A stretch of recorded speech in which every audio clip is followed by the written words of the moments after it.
Olá, meu nome é Souza do canal Singularizando e o vídeo de hoje é sobre um dos piores desastres ambientais da história do Brasil. Antes de mais nada, se você não é inscrito no canal, se inscreva clicando no botão aqui embaixo e já deixe o seu like para ajudar o canal a crescer, sempre trazendo vídeos de conteúdo por aqui. No dia 30 de agosto, tivemos o primeiro registro de manchas de petróleo relatados no litoral de Pernambuco. Nos dias seguintes, as manchas continuaram a aparecer em várias praias do estado de Rio Grande do Norte, Paraíba, Pernambuco, Alagoas, Sergipe e até a data de publicação desse vídeo, quase 2 meses após o primeiro relato, temos mais de 249 localidades afetadas em 9 estados da costa brasileira, configurando um dos maiores desastres ecológicos do país. O intuito desse vídeo é esclarecer algumas dúvidas e informar de forma clara e objetiva a origem desse problema, o impacto e o que devemos fazer em casos como esses.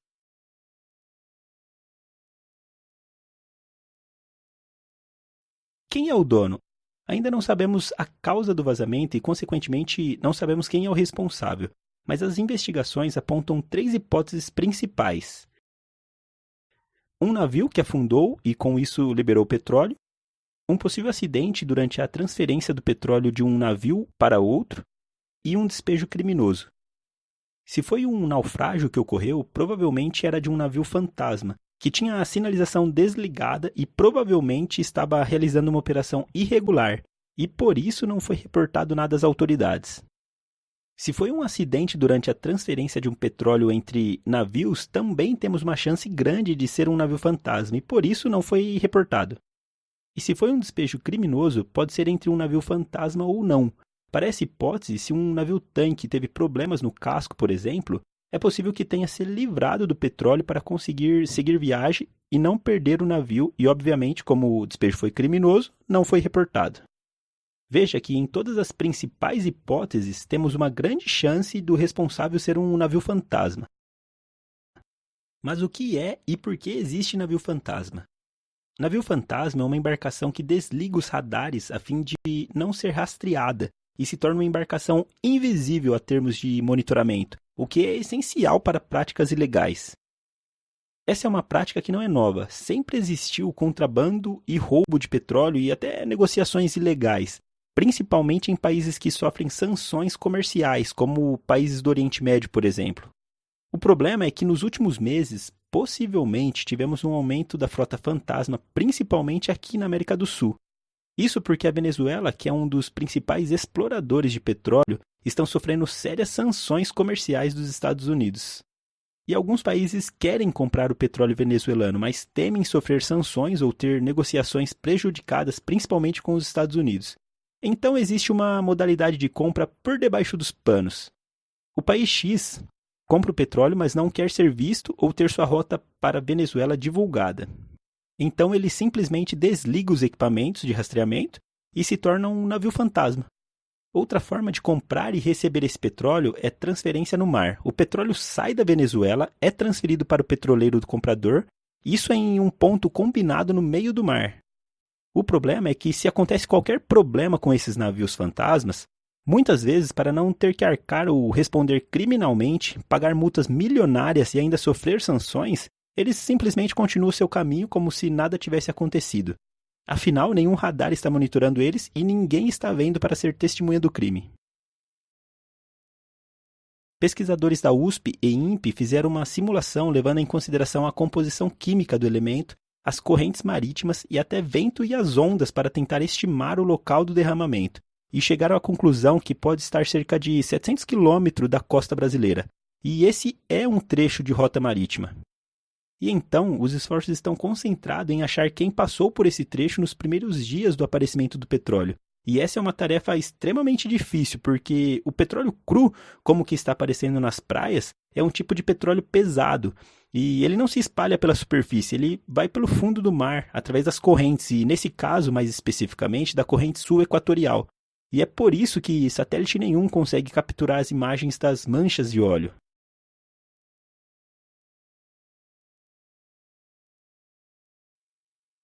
O impacto no meio ambiente é imenso. Os primeiros a serem intoxicados são os plânctons, e como eles são alimento para peixes maiores, que também são alimento para outros peixes, acaba afetando quase toda a cadeia alimentar marinha.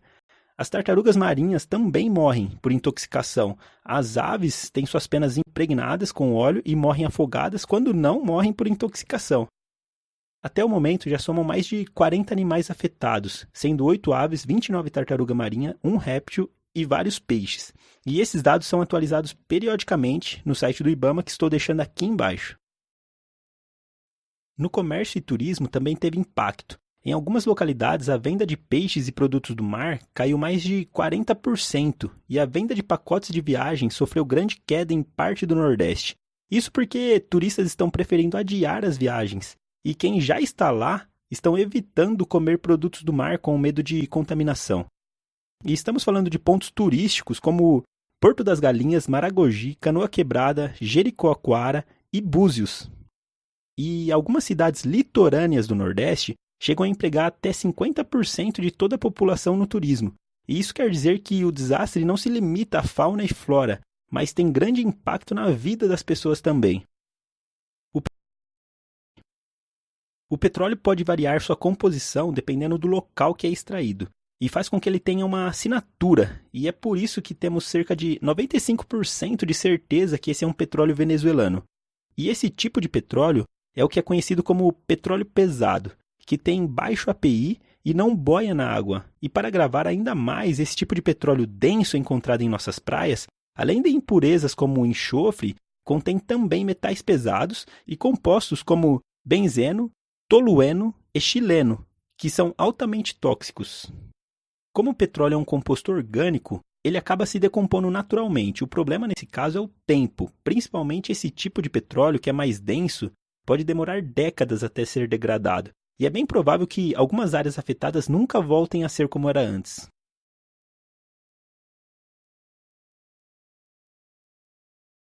Desastre como esse normalmente tem uma grande mobilização por parte das entidades que são responsáveis e são afetadas direta e indiretamente. Para esse tipo de acidente, existem protocolos de contenção como o PNC, Plano Nacional de Contingência, que foi criado em 2013 e visa estruturar o trabalho da contenção, envolvendo vários setores governamentais, definindo grupos de trabalho, responsabilidades e gestores para obter maior apoio e agilidade na contenção. Desde o início do aparecimento das manchas, alguns órgãos como IBAMA, Marinha e ANP, que é a Agência Nacional do Petróleo, estão atuando na contenção e identificação dos responsáveis. Mas o PNC só foi acionado formalmente pelo governo mais de 40 dias após o primeiro vazamento. E, inclusive, essa demora no acionamento gerou grande crítica, e isso demonstra o quanto não estamos preparados para um evento dessa magnitude. Os próximos passos que provavelmente serão tomados são 1. A identificação e punição dos responsáveis. Ainda não se sabe o valor da multa, mas devido à grande quantidade de óleo e praias afetadas, muito provavelmente chegará à casa dos bi. Isso comparando com outros vazamentos que tivemos aqui no Brasil e em outras partes do mundo. 2. Limpeza de manchas nas praias. Com o PNC aplicado e com vários voluntários, é possível que, assim que cessar o aparecimento das manchas, leve alguns dias ou semanas até todas as praias ficarem limpas do óleo. E vale lembrar nesse ponto que já foram detectados mais de 1.000 toneladas de petróleo. 3. Acompanhamento das áreas afetadas. Esse é um trabalho que levará anos, já que uma contaminação como essa libera não só grandes manchas, mas alguns compostos químicos e acaba afetando a fauna e flora e às vezes mais do que imaginamos. E para ter certeza da dimensão do problema, pelo menos a longo prazo, só com um acompanhamento anual. E para fechar, vou falar alguns números que normalmente não são divulgados, ou pelo menos não divulgados de forma clara pela mídia. E é muito importante porque mostra o tamanho do impacto e o engajamento das organizações para resolver. Volume do petróleo nas praias do Nordeste, 1.000 toneladas. Volume de petróleo já retirado das praias, aproximadamente 900 toneladas. Afetação geográfica, 2.200 km de extensão com afetação em 9 estados, 92 municípios e 249 localidades. 40 animais afetados. órgãos e empresas envolvidas na identificação dos responsáveis, análise do material e contenção do problema. Marinha do Brasil, com 2.700 militares, 16 navios de superfície, 2 helicópteros, 63 viaturas, 21 equipes de inspeção naval, 5 centros de comando das operações. IBAMA, com 74 funcionários em 16 viaturas, 2 helicópteros e 1 aeronave. Petrobras, 105 funcionários, 2.400 contratados em apoio à limpeza, 120 agentes ambientais, 2 helicópteros, 2 navios, 11 operadores CDA e 13 operadores do CRE.